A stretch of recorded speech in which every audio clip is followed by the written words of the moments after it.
Halo teman-teman, selamat datang di channel Scalping Trader.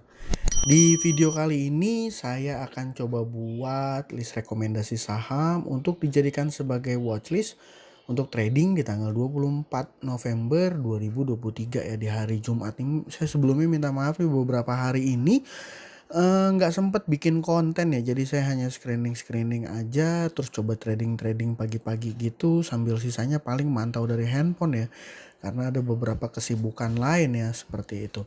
Nah, untuk rekomendasi besok ya teman-teman, seperti biasa sebelum masuk ke list saya mau informasikan bahwa di sini saham-saham yang saya informasikan bisa teman-teman jadikan sebagai watchlist dulu ya, untuk lihat respon marketnya. Kalau di respon menarik diikuti kenaikan, baru teman-teman cari momentum entry gitu ya. Dan disclaimer kalau konten ini bukan ajakan untuk beli atau jual saham ya. Jadi keputusan beli dan jual tetap ada di tangan teman-teman masing-masing. Jadi saya harap teman-teman bisa melakukan analisa kembali secara pribadi dan bertanggung jawab atas keputusan trading teman-teman masing-masing ya, seperti itu. Nah, oke, kita akan masuk ke list sahamnya di tanggal 24 besok. Saya punya Arto, ASLC, BIF, dan juga MPPA. Ya, teman-teman. Nah, untuk pembahasannya sendiri, ya teman-teman pasti tahu saham Arto hari ini ARA ya, teman-teman. Hari ini ARA.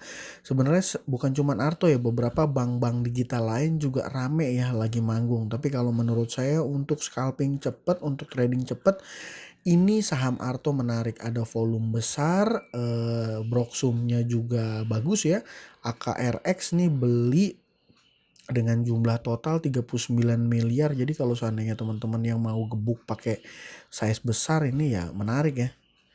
Ini kalau dilihat domestiknya AK, foreign, jadi foreign dan juga domestik ya, ini semuanya totalnya akum gitu ya.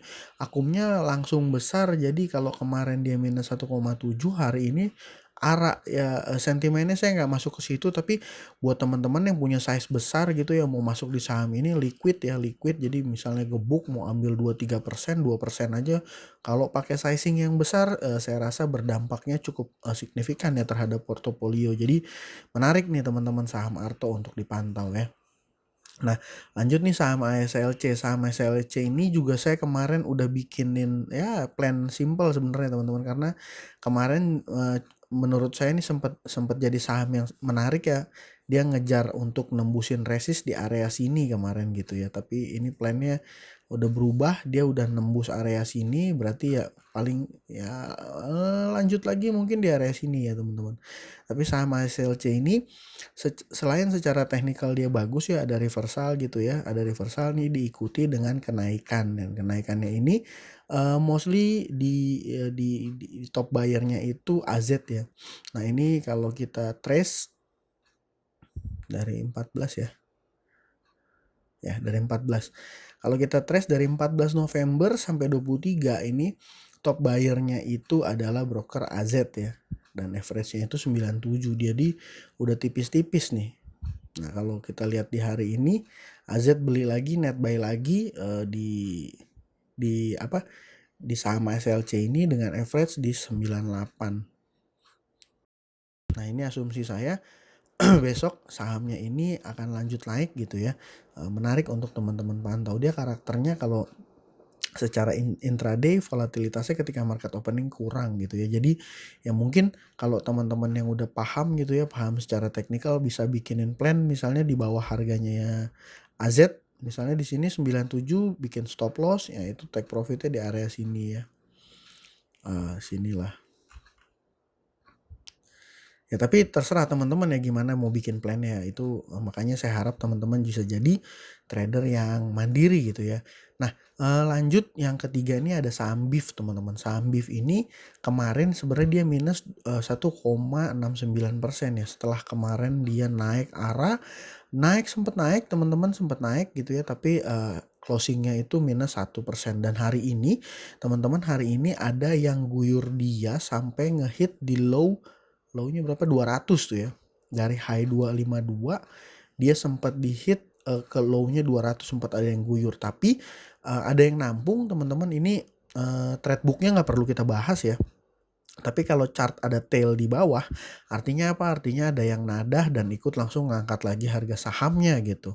Dan menurut saya secara chart ini BIF masih menarik ya, masih menarik. Secara data transaksi juga masih menarik. Jadi chartnya ini masih menurut saya oke, volumenya oke, data transaksi broker summary-nya juga oke. Ini jadi salah satu saham yang menarik menurut saya ya untuk teman-teman pantau. Nah, yang keempat ini ada saham MPPA nih teman-teman. Saham MPPA ini juga secara broksum ini menarik ya. Nah ini chartnya. Ini mulai ada pembalikan arah dari kemarin teman-teman. Jadi kalau kemarin teman-teman mungkin mau berharap ini confirm naik apa enggak gitu ya. Ini terkonfirm hari ini naik dan dia naiknya juga kenceng ya 13%. Nah jadi ya kalau misalnya teman-teman yang suka trading pakai technical ya mungkin bisa bikinin plannya aja gitu ya. Sisanya itu saham MPPA menurut saya menarik, sisanya paling saya ada saham port ya. Tapi ini sebenarnya saya ragu juga untuk rekomendasiin ke teman-teman. Ada beberapa saham lain sih teman-teman. Saham port ini apa? Ini ya di tanggal 23 di hari ini tadi sore nih keluar berita dari emitennews.com bahwa saham port ini dibeli ya sama Lina CFO Nusantara ya. Ini dibeli oleh kepemilikannya sama CMP. Nah itulah ya teman-teman bisa cari sendiri beritanya. Tapi ini keluar berita ini memang sahamnya ini ini dari mulai 17 dia arah juga terus tanggal 20 dia turun dan hari ini volume tiba-tiba kenceng ya, volume tiba-tiba kenceng dan sahamnya arah. Ya kalau secara data transaksi ini kurang bagus ya karena AI big playernya gitu melakukan penjualan dan mostly yang beli ini ya retail ya, asumsi saya ya teman-teman saham port. Tapi menarik juga nih. Jadi kalau di saham port ini strateginya adalah teman-teman pantau aja sebagai watchlist. Kalau seandainya dia menarik, market opennya dia ngegas kenceng, mungkin kita bisa ikutan numpang. Tapi kalau nggak usah masuk gitu ya. Sama mungkin kalau seandainya teman-teman yang mau aja nih, yang suka nih teman-teman, saya bisa juga rekomendasiin saham EDG ya, EDG Indo Internet. Nah, saham ini sudah hari ketiga ya kalau saya nggak salah arah ya. Saya sempat arah hunter di saham ini pakai account saya yang lain gitu ya, account swing saya yang lain. Bukan ketiga, hari kelima. Dan kalau nggak salah saya beli di sini ya, di arah hari ketiga saya beli dan masih naik nih teman-teman. Dan masih naik sudah 2 kali arah, berarti udah sekitar 40%-an ya teman-teman. 40%-an saya punya barang gitu ya. Saya punya naik, tapi ini buat teman-teman yang mau aja saham Edge ini ya. Karena kenapa? Karena data transaksinya nih udah nggak terlalu terlihat apa ya.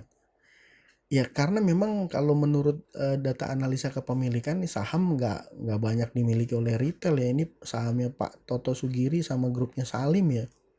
Dia naik barengan DCI, HG. Kalau dilihat di berita sih ada sentimen katanya data center wajib di Indonesia, tapi nggak tahu nih bener apa enggak.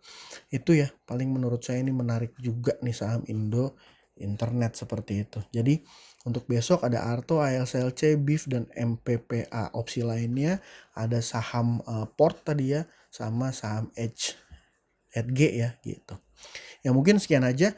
Dan sorry nih teman-teman baru bisa update lagi karena kesibukan belakangan ya. Mudah-mudahan kedepannya masih bisa tetap konsisten ya bikin video untuk rekomendasi saham dan konten trading scalping. Ya mungkin sekian aja dari saya kali ini. Terima kasih buat teman-teman yang sudah menonton. Salam cuan, thank you.